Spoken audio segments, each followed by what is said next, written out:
लोकशास्त्र न्यूजच्या प्रथम वर्धापन दिनास लाख लाख शुभेच्छा। शुभेच्छुक धनलक्ष्मी बाल विद्या मंदिर प्राथमिक माध्यमिक विद्यालय पाथर्डी फाटा नाशिक।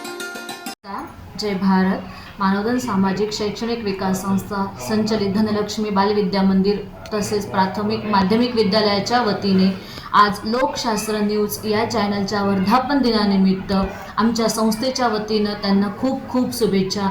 लोकशास्त्र न्यूज हे जे काही चॅनल चालतंय ते लोकांच्या पीडितांच्या शोषितांच्या त्यांच्या हक्कांसाठी त्यांना हक्क मिळवून देण्यासाठी त्यांना न्याय देण्यासाठी काम करत आहे आणि त्यांच्या या कार्यामध्ये आमच्या संस्थेच्या वतीनं आमच्या संस्थेचे संस्थापक माननीय श्री प्रकाश सुखदेव कोल्हे तसेच आमच्या संस्थेच्या सचिव तथा मुख्याध्यापिका सौ ज्योती प्रकाश कोल्हे तसेच आमच्या सर्व मानवसेवकांच्या वतीनं त्यांच्या या कार्यासाठी खूप खूप शुभेच्छा आणि त्यांच्या हा प्रथम वर्धापन दिनानिमित्त त्यांना खूप खूप शुभेच्छा।